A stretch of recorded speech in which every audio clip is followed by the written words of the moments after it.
Bismillahirrahmanirrahim. Assalamualaikum warahmatullahi wabarakatuh. Bertemu lagi dengan saya Yuwantiando pada kuliah praktikum Fisika Dasar di Fakultas Teknik Universitas Bangka Belitung. Pada kali ini kita akan membuat tutorial terkait praktikum dengan judul bunyi. Nah, untuk praktikum ini nanti yang teman-teman butuhkan adalah yang pertama butuh mistar atau alat ukur lain gitu ya. Lalu yang kedua butuh komputer untuk analisis nanti menggunakan Excel, dan yang terpenting kita membutuhkan HP atau smartphone.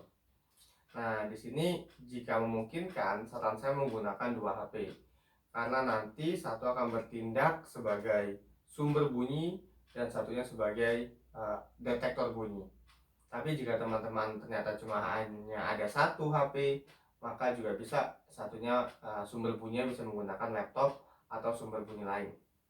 Nah, tapi jika ada dua HP, maka nanti silakan untuk mendownload aplikasi di Play Store atau di iOS. Untuk sumber bunyi itu silakan searching nama aplikasinya berkaitan dengan aplikasi sound generator. Atau di sini sebagai contoh saya menggunakan aplikasi namanya Frekuensi Sound Generator untuk Play Store. Nah, begitu juga dengan di iOS ya, silahkan dicari nama aplikasinya seperti itu. Sedangkan untuk detektor, nanti teman-teman bisa gunakan nama aplikasi atau bisa di searching aplikasinya, yaitu sound level meter atau sound meter, atau juga bisa decibel meter. Nah, sebagai contoh ini saya menggunakannya di iOS. Untuk detektornya nama aplikasinya dB meter. Nah, tapi ini teman-teman bisa sesuaikan dengan perangkatnya masing-masing. Cuma yang terpenting tadi untuk sumber bunyi gunakan namanya sound generator, dan kalau detektor namanya sound level meter atau sound meter atau decibel meter. Oke, itu saja perangkat yang kita butuhkan. Mungkin kita lanjut ke pengambilan datanya.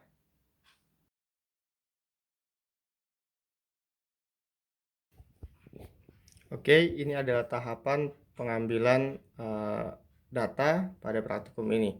Jadi yang pertama teman-teman lakukan adalah atur dulu jarak antar HP gitu ya, dengan menggunakan misalkan mistar di sini sampingnya. Nah, setelah itu dibuka aplikasinya. Sebagai contoh di sini yang ini adalah sumber bunyi. Nah, ini ada detektor. Nah, untuk sumber bunyi saya menggunakan aplikasi Frekuensi Sound Generator.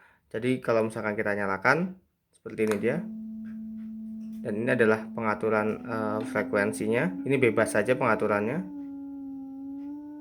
Nah, ini nanti amplitudonya. Suara mungkin bisa kita besarkan. Nah, setelah di sini, oke, saya menggunakan 300 Hz. Tapi ini teman-teman boleh mengatur ulang ya. Dan kemudian di sini ini adalah detektornya.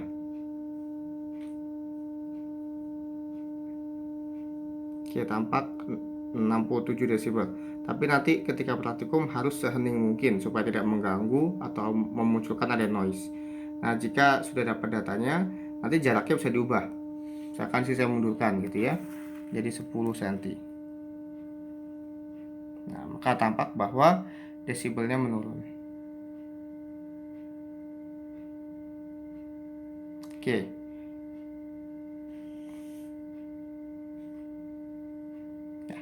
Nah, pada praktikum ini nanti untuk jumlah pengambilan datanya silakan dicek di dalam modul, dan untuk data apa saja yang perlu diambil juga silakan dicek di dalam modul. Oke, mungkin kita langsung lanjut ke tahapan pengambilan atau analisis data.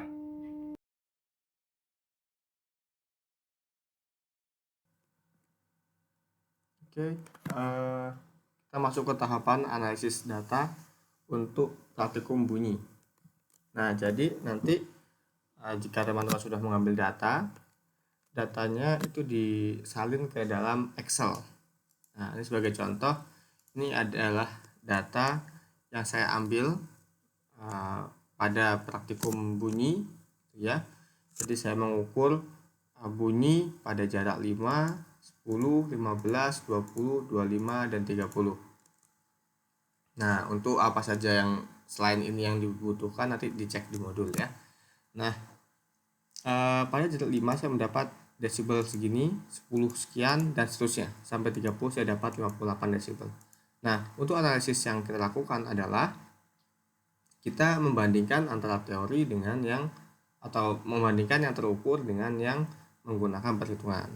Jadi kita tahu kalau pada bunyi gitu ya, tata frekuensitas berlaku seperti ini. TI di lokasi 2 sama dengan TI di lokasi pertama, tata frekuensitas tambah 20 log berbasis 10 R1 dibagi R2. Nah, ini yang mau kita gunakan di sini ya. Sehingga pada di sini pada perhitungan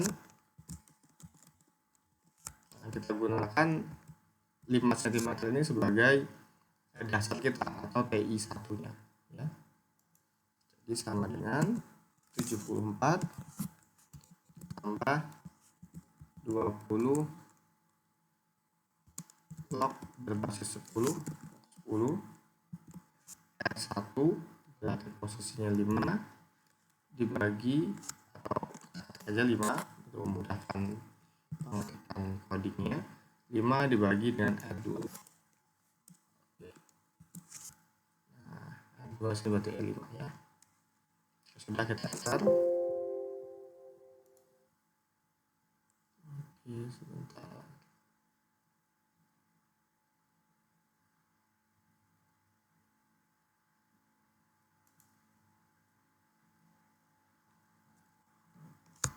Oh, ini ada urutannya kali ya, kurang ya. Oke, nah sudah kita tarik semuanya. Oke, nah kita lihat di sini hasil perhitungan ini 67,9, yang terukur 68, 64, 55, dan 4 dan seterusnya. Nampak bahwa perhitungan mendekati hasil yang terukur. Oke, sekian tahap analisisnya. Semoga video ini bermanfaat, dan untuk tahapan yang lebih detail silahkan dicek di modul apa saja yang perlu diukur. Terima kasih. Assalamualaikum warahmatullahi wabarakatuh.